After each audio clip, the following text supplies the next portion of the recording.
Hey, everybody. Hope you are doing well. I want to share with you a couple of updates in the Bryan Kohberger case. The first one, a tweet from one of our favorite tweeters, Sleuthy Goosey. She goes on to share, and I agree 100% with her.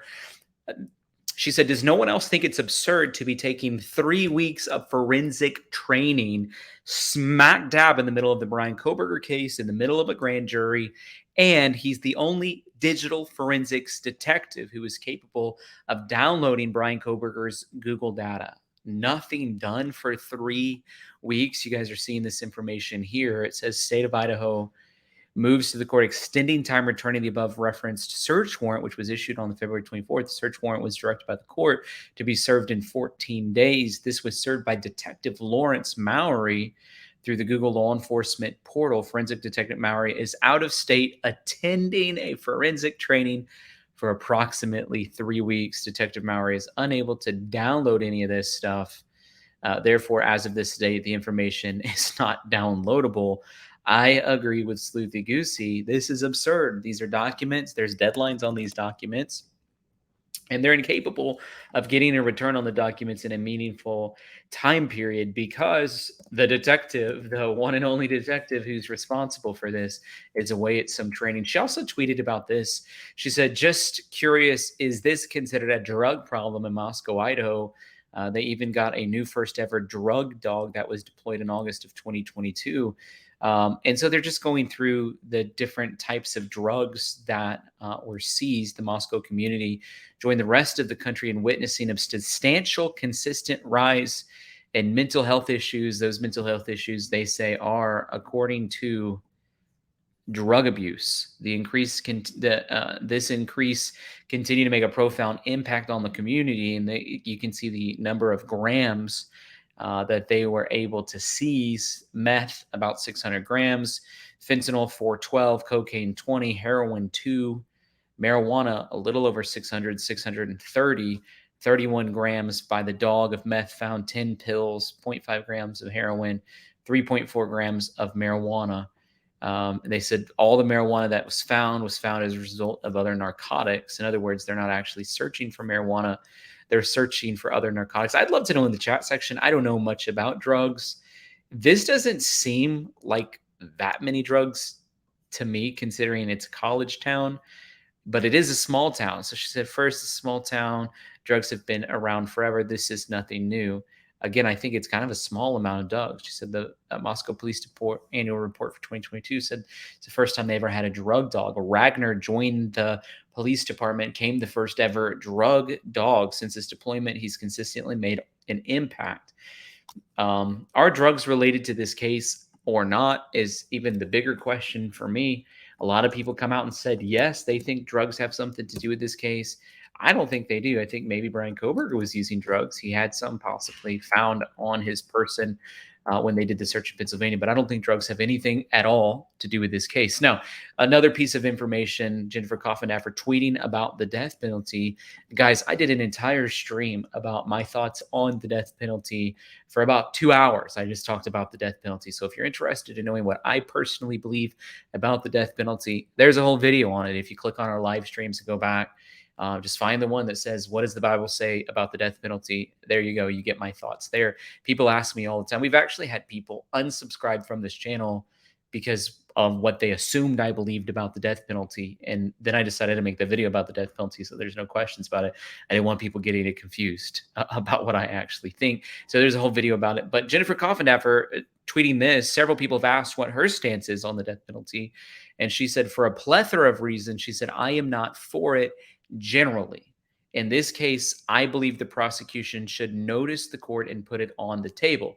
So she's like, normally I'm not in favor of the death penalty. In this particular case, I am in favor of it. Here's why. She said they should put it on the table because it was a heinous crime. They have DNA.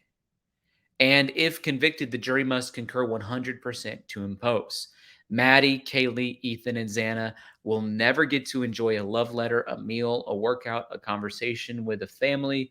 And guess what? Neither should the killer. She said, also, I don't want people to see wrangling the legal system in years to come to get him out, just like they're doing in the Leslie Van Houten case, after people forget the details of how these victims were slaughtered. Finally, The killer would enjoy all of the publicity too much. He would write books, commentary, and get sheer attention from the acts. He doesn't deserve that sick pleasure. Whatever the prosecution decides, she says, however, I support. They have all the facts. I don't. Great thoughts by Jennifer Coppendaffer. I'm glad that she was able to share that. I felt like she shared it concisely, meaningfully, and she's backing up what we know the Gonsalves family believes. Again, we know that Bill Thompson, who is the prosecutor, has came out and said he's the one who's making the decision on whether or not they're going to pursue the death penalty. That decision of him pursuing the death penalty or not is actually based on what he thinks the families want. We have no idea what the Chapin family thinks. They were in an interview yesterday, Ethan's mom, Stacy, talking about the book that she wrote, saying that she herself is in a situation where she actually doesn't want to have anything to do with the trials because it's a waste of energy, negative energy. She wants nothing to do with it. So I have no idea what she believes about the death penalty. Certainly, Bill Thompson would have reached out to her to try to have a conversation about that. We have the Gonsalves family and the Mogan family totally in favor, aggressively so, for the death penalty. They even have T-shirts made about it. And then Xander Granol's mom, Kara Northington's, came out and said she is not in favor of the death penalty. And so we don't know what's going to be said about that. Court TV came out with a video. I fast forward to a little snippet that I want to show you. In this video, they're talking about a request for warrant to search the storage unit, and they're revealing in these court documents things that were found from Bryan Kohberger. Contains certain trace evidence listed in number 1 and number 5 of evidence to be seized in the above named search warrant. I can read those to you. Number 1 is blood or other bodily fluid or human tissue or skin cells or items with blood or other bodily or human tissue or skin cells on the items. Number 5, trace evidence including DNA from blood or human tissue, skin cells or other source footprints, fingerprints, hair, whether human or animal or dog. Trace evidence, DNA of blood and skin cells. I asked the judge, do you find this there to be probable cause to believe the items, do you find there's probable cause to believe these items may be found in the storage unit? And do you authorize the search of the unit? Okay, thank you, officer. Okay, the court hereby finds there is probable cause to search the aforesaid described storage unit for items as referenced in the search warrant, and there's probable cause, and the court hereby authorizes. Shocking to me about what she's saying there. Glove. One nitrite type black glove. Jennifer, what are your thoughts about the black glove here? Well, there's certainly a different, so there's nitrile gloves and nitrite gloves, but they specifically wrote nitrite, which is a black, very close wearing glove to your hand. So it's kind of interesting. I think when you put it with all the other items, it becomes more interesting. Also have some receipts here, Caitlin Becker. We've got a Walmart receipt with one Dickies tag and 2 Marshalls receipts. Guess saving a couple bucks. Could be, but I think what they might be pointing to is the outfit. She said, could be. I think those receipts are definitely going to allude to the outfits that he was wearing.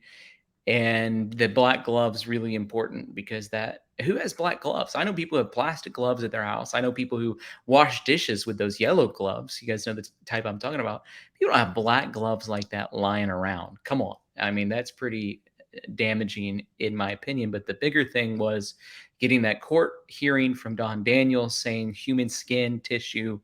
I find that to be really interesting. So guys, a lot to talk about. Glad that we were able to take a couple of minutes today to talk about it. I do want to let you know we're totally crowdfunded. We can't do this without you. So I want to encourage you, if you're able to support us through PayPal, which is Tyler Feller, Cash App, $ Tyler Feller 22, or Venmo at Tyler-Feller. As always, leave a comment below. I want to know your thoughts on this, and we will see you back soon.